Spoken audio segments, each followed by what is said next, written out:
The morning sun poured over the wide Kansas prairie, spilling golden light across miles of untouched grass and wooden cabins. Smoke rose from chimneys, the smell of baking bread and burning pine mixing with the crisp wind. Inside one of those small cabins, a woman named Eleanor Hayes wiped flour from her hands, her face flushed from the heat of the oven and the weight of her own thoughts. She had lived out here on the edge of nowhere for 3 years, baking bread for the settlers who passed through, feeding cowhands and wanderers, and pretending that the ache in her chest wasn't loneliness. But that morning was different. That morning, a tall shadow filled her doorway. Samuel Cross, the biggest rancher for miles. His hat was dusted with sunlight, his shirt rolled up to reveal arms cut by years of hard labor, and his boots carried the dust of 100 miles. Eleanor froze, the dough still soft beneath her palms.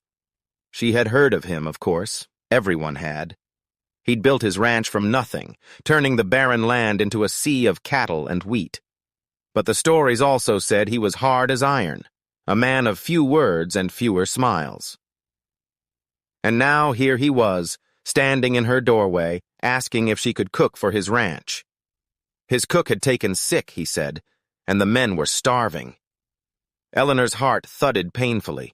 She wanted to say yes, to grab the chance to prove her worth, but then she caught her reflection in the tin pot hanging by the window.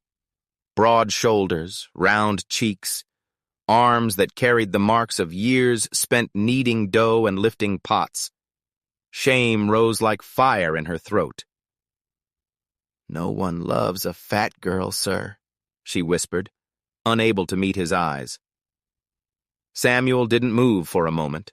The sunlight stretched between them, catching in the air thick with flour. Then he spoke softly, his voice carrying a depth that surprised her. "Miss Hayes," he said, "I'm not looking for love. I'm looking for someone who knows what care tastes like."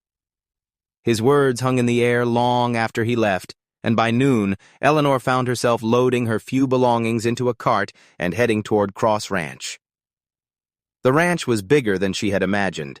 Dozens of men worked under the sun, their laughter echoing off the barns, but as she walked past, some of them smirked. "She's the new cook," one whispered. "Looks like she could eat half the kitchen." Their laughter burned through her like wildfire, but she kept her head down and went straight to the kitchen. There she found her strength again. The moment she touched flour, she remembered who she was. Days turned into weeks. Eleanor cooked with her heart. Thick stews, golden loaves, and pies that made even the coldest cowhand smile. Slowly the teasing faded. The men began to linger at the kitchen door, bringing her wildflowers or asking for seconds. They said the ranch smelled like home now. But Samuel remained distant. He always thanked her politely after meals, his eyes unreadable. Sometimes she caught him watching her as she kneaded bread or tended the fire, but he never said more than a few words. Then one afternoon, a storm rolled in from the plains. The sky turned gray, the wind howled, and the ranch hands scrambled to tie down the livestock. Eleanor was alone in the kitchen when she heard the barn doors slam open. Samuel stumbled in, soaked to the bone, carrying a calf in his arms. Without thinking, she rushed to help him. Together they got the fire going and tended to the shivering animal. When it was safe again, Samuel sat by the hearth, silent. "You shouldn't be out there alone," Eleanor said softly, wringing her apron. Samuel looked up, his eyes tired but kind. "Neither should you," he said. "You work yourself to the bone for everyone else, but never let anyone care for you." She laughed bitterly. "There's nothing worth caring for, sir. I'm just the fat woman who bakes bread." Samuel stood then, towering over her. "No," he said quietly.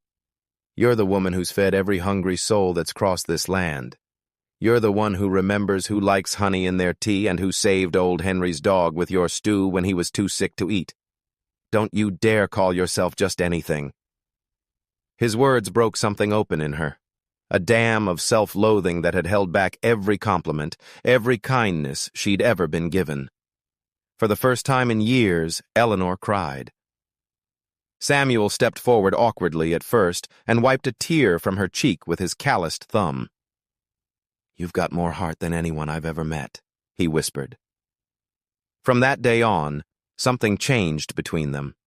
Samuel began spending more time in the kitchen, helping her carry water or stack firewood, finding reasons to linger. Eleanor noticed the way his eyes softened when she laughed, how he'd sneak second helpings of her apple pie, even when he pretended he didn't like sweets. The ranch grew warmer, not just from the fire, but from something unspoken building between them. Then one evening, as the sun dipped behind the hills, Samuel invited her to join him outside. The sky was streaked with orange and rose, the cattle grazing lazily in the distance. He turned to her, his hat in his hands. "Eleanor," he said, "I don't care what folks say about how a woman should look. You've built more love in this kitchen than I've seen in my whole life. I reckon I'd like to spend my days with someone who knows what love tastes like." Tears welled in her eyes again. "Samuel," she whispered, her voice trembling. "I'm not what people expect a rancher's wife to be." He smiled, stepping closer. "Good," he said. "I've never wanted what people expect." The prairie wind danced around them as he took her hand.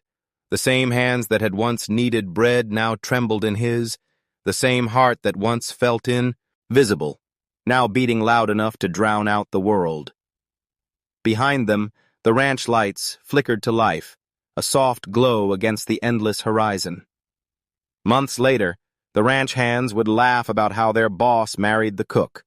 But every time someone teased, Samuel would grin and say, "Best decision I ever made. Can't run a ranch without love and good biscuits." And Eleanor, once the woman who hid behind flour and fear, would smile quietly, her apron dusted with hope.